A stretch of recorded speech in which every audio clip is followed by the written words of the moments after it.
The community college movement is about 50 or 60 years old and began at the time of between the assassinations of the Kennedy brothers.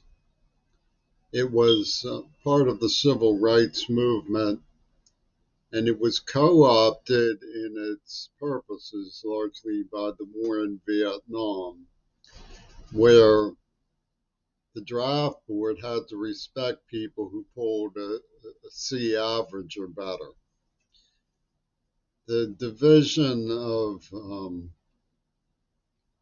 crisis identifiers in social science has yet to be explored to my satisfaction. My research has been drawn away, but I admire the community college mission and enjoy when I'm in a particular county reading the various mission statements of community colleges, much as I subscribe to the Constitution of the American Library Association. Well, at the community college I graduated from in the city of Pittsburgh when I was about 10 years old, and it was about 4 years old, I saw in the basement of Byers Hall, a mansion that was um, secured by the county for a classroom building known as Byers Hall, the basement with faculty and early students to the mission. Um, the film THX 1138. If you have a holistic idea of society, this was a society long before things like Buddhism had made its rounds. This was an American society coming out of the 50s. You realize that there's a number of forces pulling, not just the draft war and the social studies climate of the community college, but also the rising movie mogul system represented by this experimental film. Well,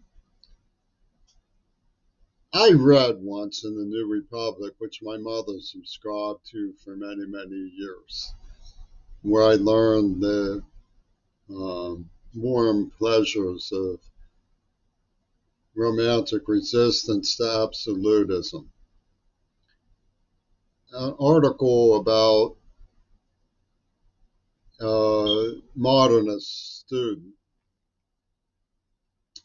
who becomes a ski bum, and on one of his outings, he runs into his professor. And they have a long, amiable chat where the student and professor understand one another and speak in a common language about the arts. And the professor in the end asks him, "Why are you leaving this study where you are so brilliant?" He said, "Because the very practice of modernist critique that we're discussing is itself a practice of modernism, and I feel like I've made myself into a lampoon by being drawn into this vortex of criticizing modernism by an act of modernism." Well, I'm not mentioning this essay that I read in the New Republic in order to make a point about anything other than now. At the Tacoma Community College environment of the University of Washington, we have a Green Party street scholar syndicate who poach by critique review of neoliberalism, making themselves the standard of neoliberalism. And it's one of these complex self-lampooning jobs that comes with overzealous pseudo-understanding by people wearing their spinner beanies of doctrine. I'll give you an example of how this plays by going back to my experience at the Community College of Allegheny County, where I graduated when I was an old man. Younger student, black in the ROTC, junior, whatever. He said to me when when I read something I wrote about hiding in a towel closet like Anne Frank, he said very forcefully, "Don't say like Anne Frank." Well, I know that we go to sleep at night and wake up in the morning. Because we wake up, we look for something to aspire to, and we put an icon on our wall. There's not enough research into what icons mean, how they were used by Walt Disney. But who did he think Anne Frank was? What did he think I was saying?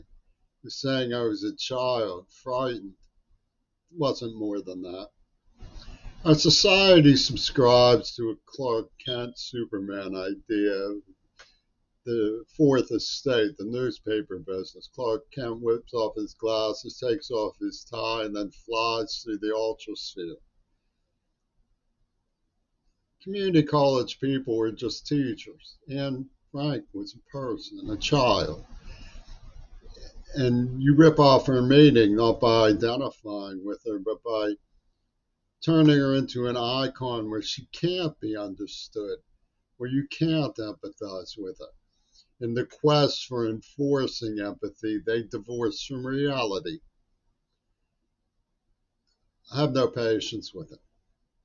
I know it's common in Hollywood. Indiana Jones was a professor, right? And then he goes off in his Jeep and shoots scimitar dancers from the Sufi sect in caverns.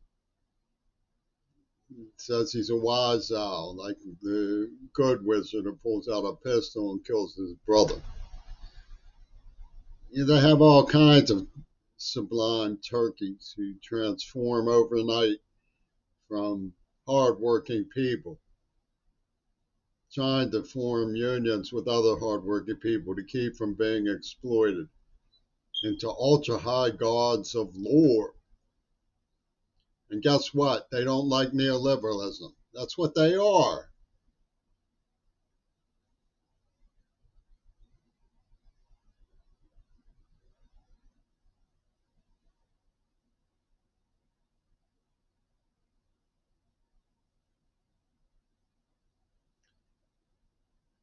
Nobody's ever going to hear me teach, that's for sure.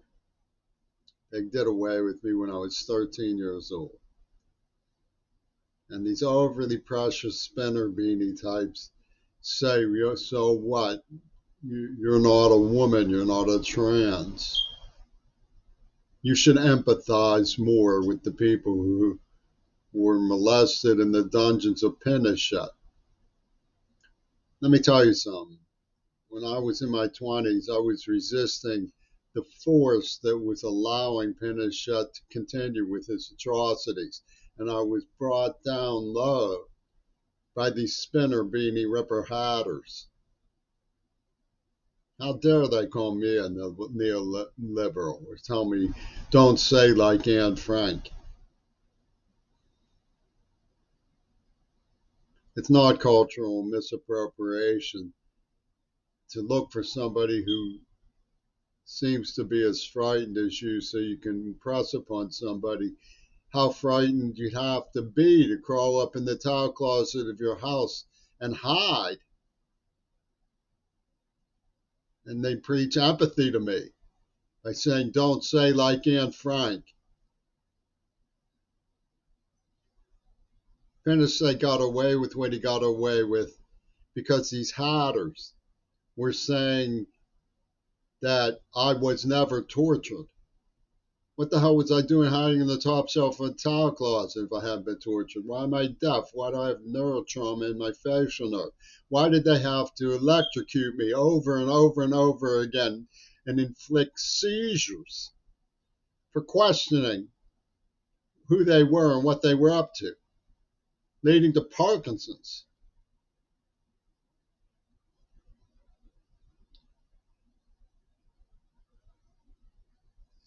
It's because they're psychotic. There's no other explanation.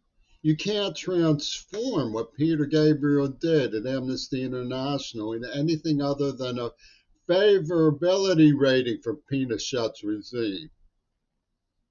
He worked with the people behind Flame Over Africa, using codifier names like Carbon Hell to impinge a persona on a deaf child in mortal danger and trauma. And then says, don't say like Anne Frank, like that's the answer to his prayers. What a comeback artist.